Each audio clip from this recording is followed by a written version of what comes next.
Welcome back to another segment of Behind the Scenes of the Waltons. Today I'm doing another segment of Ask Judy, taking your questions. If you're enjoying these, please do hit like and subscribe. My first question is from Gary. He asked, in older TV shows and movies, when a couple kissed on the lips, I heard the actors, actresses had to do it a certain way as not to imply that said actors, actresses were romantically involved outside of acting.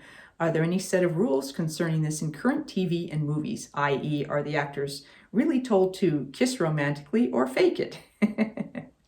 Okay, I never heard of any specific rules on that. I know there were guidelines in earlier times about, like, you never saw even married couples sleep in the same bed. Like, I remember watching I Love Lucy and they had separate beds. So things like that were rules. I think sometimes if someone was kissing and they were in a bedroom, one person had to have their feet on the floor, so they couldn't actually be lying on the bed together. So I think there were different things that I heard like that. As far as being given guidelines or guidance in kissing scenes when we were doing those on the Waltons, I was never given any specific instructions other than that they wanted it to look real. So you want people to believe it. So if that means they think that you're really involved off camera, I guess that certainly happens at times. So no other information other than it's usually somewhat awkward because it's usually someone you don't know very well, and you may or may not work with them for very long. A lot of times it's like, hello, they're new to the show, and there you are doing romantic scenes. So it's make-believe. So as an actor, you have to create that sense that this is a person that you're that interested in and want to kiss, even if in real life you may not really want to. Hope that answers your question. Paul asked, I was wondering, was there ever an occasion where the shooting of an outdoor scene was postponed due to weather, much like a rainout of a baseball game? Yes and no. If it was raining outside and the rain was really going to show, then often what would happen is that we would just move inside. So we wouldn't just shoot in the pouring rain. It was, so usually the schedule would change on the Waltons. So they'd flip days. They'd go, okay, well, it's raining, so we can't shoot outside. We're going to go inside, and the stuff we were going to shoot on day 4, we're now going to shoot on day 3. So that's why actors were on call. Even if you had supposedly a day off or you had a particular call time, all of a sudden you might get a call from the assistant director saying, we've had to flip things, we need you in at this point. And you had to basically be ready to, get in your car and go right then, if that's what it took. When I lived up in Vancouver, because it rains so much in Vancouver, there were certainly scenes that I did when it was raining, but not heavily, where the rain didn't actually show on camera. But there were many a scene outdoors where I stood in, a light rain and, did the scene. And then between takes, someone would run in with an umbrella and hold it over you and until the next time so that you didn't look wet. Then there was another shoot I worked on up there when we were supposed to shoot around a swimming pool. And I got there that morning, it was early, and I got, hair, makeup, wardrobe on, and it was raining, and they were hoping the rain would ease up so they could shoot, and it didn't. And they said, okay, we're going to go to the soundstage. I had 2 or 3 scenes that were meant to be outdoors. We moved to the studio. They said, okay, change, we're going to do this scene. And I changed. I waited. They had to rewrite scenes so that they could be done inside rather than outside. And ultimately, I changed 3 or 4 times before I ever even ended up on set. I was there for over 12 hours that day, and I think I probably spent a total of, a minute on camera. I was cut out of a couple scenes because with the rewrites that they were doing, it didn't make sense. So those types of things happen, and you just have to kind of ride it out. From Lisa. Judy, what is the purpose of a stand-in, and why would the actor themselves not fulfill that job? So basically what happens is when you get called in to sort of block a scene, so it's like, okay, we're going to do scene 14 now. So the assistant director gathers up all of the actors who are in that scene, and we all go into, let's say it's the living room.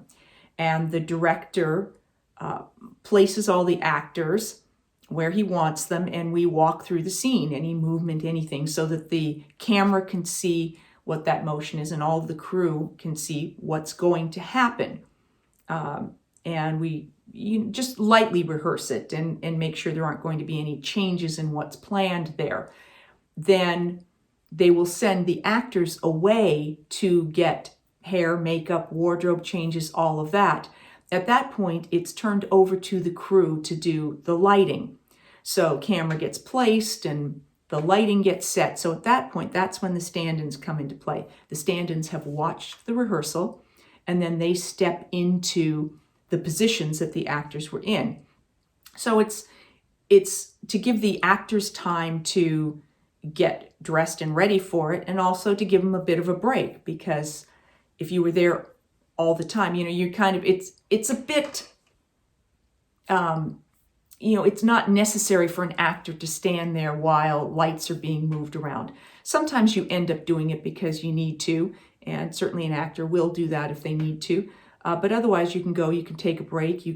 Sometimes actors will go and run lines or go with the director and rehearse the scene someplace else. So stand-ins are there during the actual lighting and camera rehearsal stuff that goes on before we actually shoot. Once everything's in place, so the stand-ins will mimic the actions that the actors took so that they can set camera focuses and all of that kind of thing and make sure that the lighting is all just working. Then they'll call the actors back in, and we will have a rehearsal for camera and whatnot, and then we'll shoot. Dan asked, he said, I love this video as I've always been fascinated by what goes on behind the scenes. You showed the one-line sheet, so this was about schedules and things like that. What would happen if there was a delay or scenes had to get shifted? Whose job was it to update and get new sheets out to all those people involved? And would they ever ask you to shoot scenes sooner than the sheet said, meaning you wouldn't be prepared as you thought you had till, say, the end of the week? So you always knew that it was a projected schedule, and sometimes it just would give you a sense of what day you were going to work.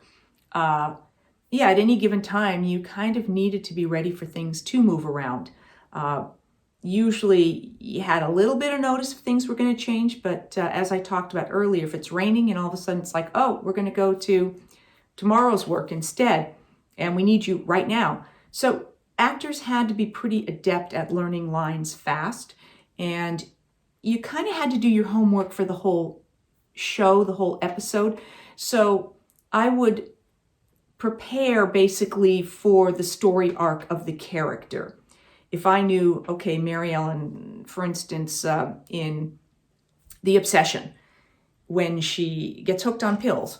So I knew what that was going to be about. I did my homework, my research, everything I needed to kind of understand the emotional arc of my character and know that on a given scene, because we shot out of order, what had already happened. So where was I in the progression of my addiction? How shaky was I? Was I now at this point flying high because I was taking all these pills? Or was I on the downslide and now I was a complete mess because I was going through withdrawals? So I would know those things. And when I knew we were going to shoot a particular scene, I'd take a look at where did that fall within what had happened to my character so far. So I had to know those from the beginning. And then it was really the mechanics of learning the lines. And fortunately, I was already pretty quick at being able to learn lines. So if something changed, I would do that. I also, LA traffic, sometimes because of the amount of traffic I'd sit in, I'd review lines while I was in stop and go traffic, and just do that.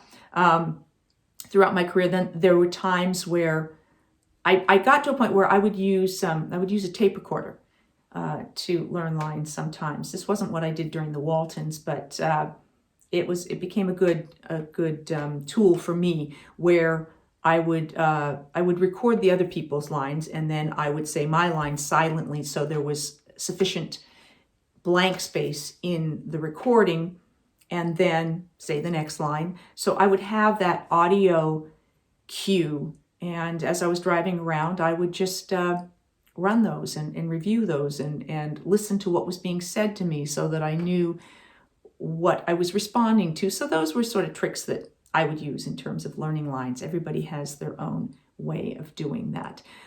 With a one line, those, unless it was a long production, they wouldn't revise those. It was usually something that you got prior to the start of shooting, and then they wouldn't typically send those out again. It would be call sheets that would change and stuff like that. So hope that helps. And that's what I have for you for this segment of Ask Judy. I'll be back with more behind the scenes of the Waltons and more Ask Judy. Thanks for watching.